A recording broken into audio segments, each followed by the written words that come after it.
है कि उसके पास जो है वो सिर्फ और सिर्फ 6 महीने हैं। तो उन दोनों की सिर्फ यही ख्वाहिश होती है कि इन 6 महीनों में वो पूरी ज़िंदगी जी ले, हर अपने लम्हे को जो है वो दुनिया के साथ शेयर करे।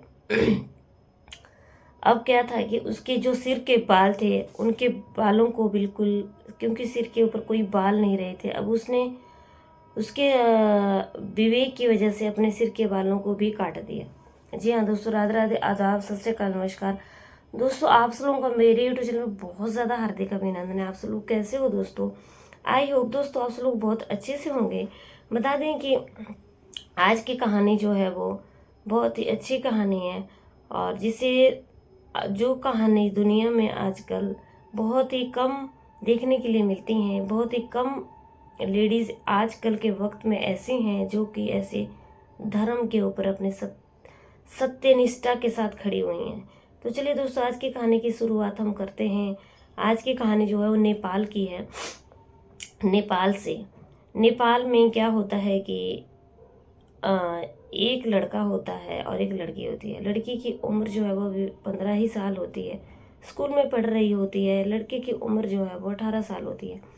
अब दोनों की दोस्ती हो जाती है। लड़के का नाम विवेक होता है और लड़की का नाम सृजना होता है। अब विवेक भी जो है वो उसी स्कूल में पढ़ता था और सृजना भी।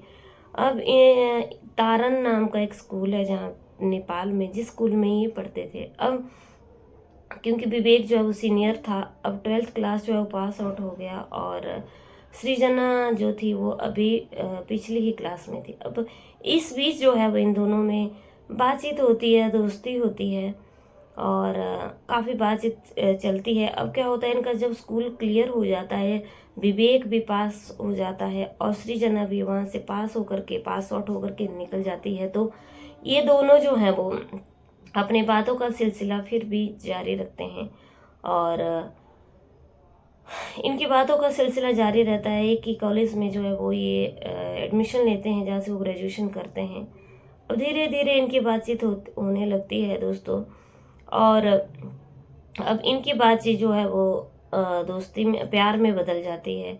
अब क्योंकि इनकी बातचीत प्यार में बदल जाती है, तो दोनों ये डिसाइड करते हैं कि अब जो है वो ये दोनों शादी कर ले। अब सृजना और विवेक जो है वो दोनों शादी कर लेते हैं और इनकी शादी हो जाती है। अब दोस्तों होता क्या है कि ये बात है 2020 की। 2020 में जो है वो इनकी शादी हो जाती है। जब इनकी 2020 में शादी हो जाती है, लगभग इनका जो है वो प्रेम प्यार का सिलसिला जो है वो 10 साल चलता है। अब 10 साल में जो है वो 10 साल के बाद ये लव मैरिज कर लेते हैं। अच्छी खासी जो है वो इनकी शादी हो जाती है। और शादी के बाद भी अपनी पढ़ाई जारी रखते हैं। अब क्योंकि इसको जो है वो फिजिक्स में बहुत ज़्यादा, एस्ट्रोनॉमी में इंटरेस्ट था, तो ये पीएचडी करने के लिए एस्ट्रोनॉमी में काफ़ी कॉलेज की जो है वो पता करते हैं। लेकिन अब इनको एक कॉलेज बहुत पसंद आता है जो कि अमेरिका में होता है। जॉर्जिया यूनिवर्सिटी में जो है वो अमेरिका के विवेक को एडमिशन मिल जाती है, और साथ ही वो जो अब सृजना क्योंकि विवेक की पत्नी बन चुकी थी, दोनों की शादी हो गई थी, तो ये वहाँ जाने के लिए रेडी हो जाते हैं। इस बीच जो है वो क्या होता है कि जो विवेक होता है उसके सिर में दर्द उठती है, और वो हॉस्पिटल में डॉक्टर को चेकअप करवाता है, तो पता चलता है उसकी ब्रेन ट्यूमर है। अब जब उसे पता चलता है कि ब्रेन ट्यूमर उसकी 3rd स्टेज पे है, तो विवेक घबराता नहीं है और कहता है कि कोई बात नहीं, साइंस ने बहुत तरक्की कर ली है, सब कुछ ठीक हो जाएगा। तो ये अमेरिका में चले जाते हैं। अमेरिका के हॉस्पिटल से इलाज शुरू कर देते हैं। अमेरिका के हॉस्पिटल से इलाज शुरू कर देते हैं, और साथ में जो है वो इसकी वाइफ सृजना भी होती है। अब क्या होता है कि विवेक को पता चलता है कि 2022 की बात है। 2 साल इनका जो इलाज चलता है कि उसकी जो है वो माँ का निधन हो गया है। तो विवेक और सृजना अमेरिका से नेपाल आ जाते हैं, और नेपाल में आने के बाद जो है वो उसका दिल बहुत ज़्यादा टूट जाता है। अब उसके बाद जब उसको फिर अमेरिका जाना होता है, फिर वो अमेरिका चले जाते हैं और वहाँ पे इलाज शुरू करते हैं। तो पता चलता है कि 2023 में जो उनकी ब्रदर होता है, छोटा भाई होता है, उसका एक्सीडेंट में मौत हो जाती है। और 2022 में उसकी माँ की मौत हो जाती है। 2023 में भाई जो है वो दुनिया छोड़ के चला जाता है। तो विवेक को बहुत ज़्यादा सदमा लगता है और इस सदमे से उभर नहीं पाते हैं। लेकिन अब जो अमेरिका के जो बहुत क्योंकि अमेरिका एक बहुत डेवलपमेंट कंट्री है, और वहाँ पे भी डॉक्टरों ने हाथ खड़े कर दिए थे कि अब जो है विवेक के पास सिर्फ और सिर्फ 6 महीने का वक्त है, अब जो है वो कुछ नहीं हो सकता है। लेकिन सृजना ने जो है वो दोस्तों हिम्मत नहीं हारी।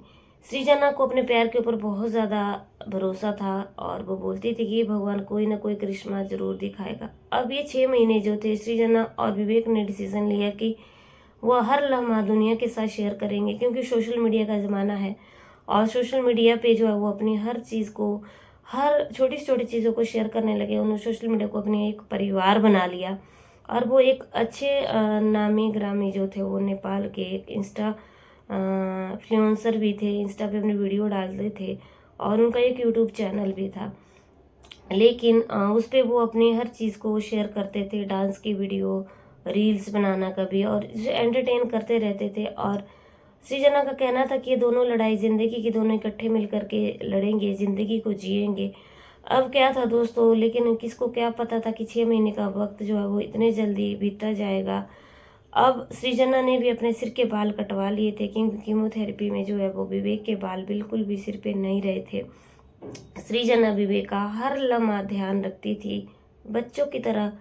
अब वो हर चीज़ को किया करती थी, सब कुछ जो है वो उसने अपना हर टाइम जो है वो विवेक के लिए देना शुरू कर दिया था। वो अमेरिका में थे, लेकिन क्या था वहाँ पे कि अब विवेक 19 दिसंबर 2024 की बहुत दुख की बात है। अब ये विवेक जो थे वो एक बार सोए तो कभी भी दूसरी बार उठ नहीं पाए। ये बहुत ज़्यादा दुख की बात थी और हमें भी सुनाती बार बहुत ही दुख हो रहा है। और एक साइड देखो दुनिया, देखो अतुल सुभाष और उसकी पत्नी निकिता की ऐसी ऐसी बातें, कहानियाँ सोशल मीडिया पे आई, ऐसी ऐसी पत्नी, और जिसकी पति जो है वो, जिसने सुसाइड कर लिया अपनी पत्नी की वजह से। लेकिन दूसरी साइड जो है वो, अब इनको कैंसर की बीमारी जो थी वो थी, और ये जो है वो जीत गया, ये बीमारी जीत गई। लेकिन ये जो था वो, ये उसका प्रेम जो था सृजना का हार गया। अब सृजना के पास कुछ भी नहीं रहा। विवेक जो थे 19 दिसंबर 2024 को अंतिम सांस ली और वो बिल्कुल भी नहीं उठ पाए।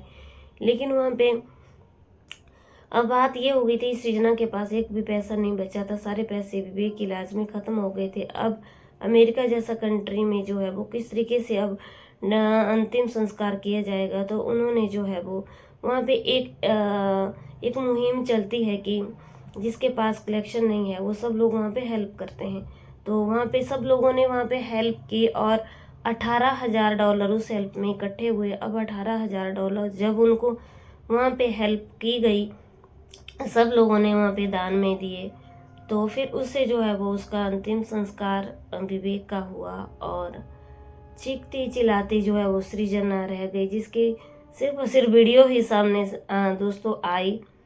लेकिन अब विवेक जो थे वो 36 साल के थे और सृजना की उम्र जो है वो 34 साल की है। सृजना के जब की शादी हुई थी, शादी के 2.5 साल के बाद ही जो है वो उसको पता चल गया कि उसको ब्रेन ट्यूमर है, और सृजना ने अपना हर लम्हा जो था विवेक के लिए दे दिया। सृजना की जगह अगर कोई और होती तो वो उसको छोड़ करके चली जाती, क्योंकि बहुत सारी औरतें ऐसी हैं जो अपना पतिव्रता धर्म नहीं निभाती हैं। लेकिन सृजना ने पूरी दुनिया को दिखा दिया कि एक प्रेम कहानी ऐसी भी है जो कि पूरी नहीं हो पाई। अब क्या था, विवेक की मदर भी दुनिया छोड़ के चली गई, उसके ब्रदर भी दुनिया छोड़ के चले गए और विवेक भी दुनिया छोड़ के चला गया। अकेली रह गई तो सिर्फ और सिर्फ यादें जो कि सृजना के पास है। अब सृजना आगे क्या करती हैं, क्या होता है, क्योंकि दोस्तों विवेक तो चले गए, हर इंसान को दुनिया छोड़ करके जाना है, लेकिन इनकी प्रेम कहानी का जिस तरीके से अंत हुआ बहुत ही दुखदाई था, बहुत ही दुखदाई अंत था। और ऐसे सच्चे प्रेमी जो है वो बहुत कम मिलते हैं, लेकिन दोनों को पूरी उम्र भर जिंदगी निभाने का साथ नहीं मिला। आप लोगों से मेरी विनती है, मेरा ये कहानी सुनाने का उद्देश्य यही था। इस कहानी से हमें यही सीख मिलती है दोस्तों, न जाने आजकल के टाइम में बहुत समय बदल चुका है। पहले ये होता था कि यह इंसान 80 साल 90 साल की उम्र जीता था, फिर बोलते थे कि उसने उम्र खा ली, कोई बात नहीं, मरना तो है ही, एक दिन बुढ़ापा आ जाता था। लेकिन अब क्या है, कुछ भी पता नहीं चलता है दोस्तों। 10 साल 20 साल 30 साल इंसान, आजकल साइलेंट अटैक आ रहे हैं, न जाने किसको कब क्या बीमारी लग जाए। इस कहानी से हमें सिर्फ और सिर्फ यही सीख मिलती है कि बहुत प्रेम पूर्वक रहें, बहुत ही ज़्यादा। किसी से कोई लड़ाई झगड़ा द्वेष ना रखें, क्योंकि कुछ भी इंसान को अपने साथ लेकर के नहीं जाना है। अब जो 10 साल इनका अफेयर चला, फिर इनकी शादी हो गई। बहुत कम टाइम रहा जो इन दोनों ने आपस में स्पेंड किया। लेकिन अब सृजना को हिम्मत करनी होगी, हिम्मत रखनी होगी, क्योंकि सृजना को अपनी पूरी ज़िंदगी जीनी है और उसको एक बहुत बड़ा हौसला रखना पड़ेगा, क्योंकि रो करके वो अपनी ही सेहत को ख़राब करेगी। दोस्तों, हिम्मत रखनी पड़ती है, तब इंसान आगे बढ़ पाता है, क्योंकि जो एक बार चला जाता है वो दुनिया में कभी भी वापस नहीं आता है। मौत जो है वो सबसे बड़ी सच्चाई है। उम्मीद करती हूँ आप लोगों को मेरी कहानी अच्छी लगी होगी। आज की कहानी सुनाते सुनाते मेरी आंखों में भी बहुत पानी भर आया। तो दोस्तों, चलते हैं कल की कहानी में, फिर से मिलते हैं। तब तक बने रहिए मेरे चैनल पे। जय हिंद, जय भारत।